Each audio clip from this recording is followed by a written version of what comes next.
সত্তরের দশকে মহানগরী কলকাতায় হয়েছিল উত্তম কুমার ও গৌরী দেবীর একমাত্র পুত্র গৌতম চ্যাটার্জির বৌভাতের অনুষ্ঠান। দক্ষিণ কলকাতার ল্যান্সডাউনের একটি অভিজাত বাড়ি ভাড়া করা হয়েছিল। আলোয় সেজে উঠেছিল বিয়েবাড়ির কর্তা ছিলেন স্বয়ং উত্তম কুমার। আর সেই চট্টোপাধ্যায় পরিবারের সেই আলোকোজ্জ্বল অনুষ্ঠানের জ্যোতি বহুগুণে বৃদ্ধি পেয়েছিল মহানায়িকা সুচিত্রা সেনের আগমনে। সেদিন এমন কোনো নক্ষত্র ছিলেন না যিনি ওই অনুষ্ঠানে আসেননি, কেবল সুপ্রিয়া দেবী ছাড়া। তিনি এবং তাঁর মেয়ে সোমা উপস্থিত থাকেননি উত্তম পুত্র গৌতমের বিয়েতে। সেই রাতটা কিভাবে কাটিয়েছিলেন সুপ্রিয়া দেবী? এক অসামান্যা নায়িকা অভিনেত্রীকে বাঙালি শুধুই উত্তম রক্ষিতা বলে চিরকাল সমালোচনা নিন্দা করে গেছে, কিন্তু সুপ্রিয়া দেবী আদৌ উত্তম কুমারের রক্ষিতা ছিলেন না। কারণ সুপ্রিয়া দেবীর কাছে আশ্রয় চেয়ে তাঁর ময়রা স্ট্রিটের বাড়িতে থাকতে এসেছিলেন মহানায়ক উত্তম কুমার।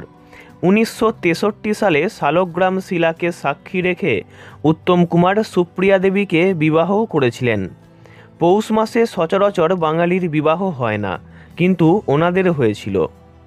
পুত্র গৌতমের বিয়েতে উত্তম কুমার সুপ্রিয়া দেবী এবং সুপ্রিয়া কন্যা সোমাকে আমন্ত্রণ করেছিলেন, কিন্তু সেদিন মা মেয়ে দুজনের কেউই ওই অনুষ্ঠানে যাননি। যখন আলোয় সেজে উঠেছে উত্তম পুত্র গৌতম ও সুমনার বৌভাতের রাত, তখন ঘর অন্ধকার করে বসেছিলেন সুপ্রিয়া দেবী। তিনি বুঝেছিলেন সেই রাতে তিনি উত্তমের কেউ নন, তবে দায়িত্বে কোনো খামতি রাখেননি তিনি। বিয়ের কিছুদিন পর গৌরী দেবী উদার মনের পরিচয় দেন।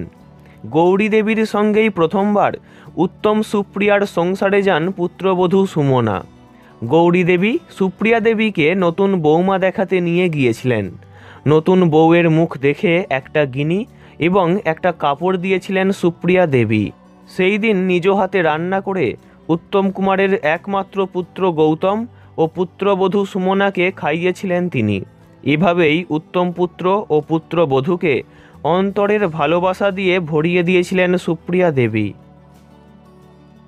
ভিডিওটি ভালো লাগলে লাইক করবেন, অন্য কারোর বিষয়ে জানতে কমেন্ট করবেন, আর এমনই সব ভিডিও পেতে চ্যানেলটি অবশ্যই সাবস্ক্রাইব করবেন। ধন্যবাদ।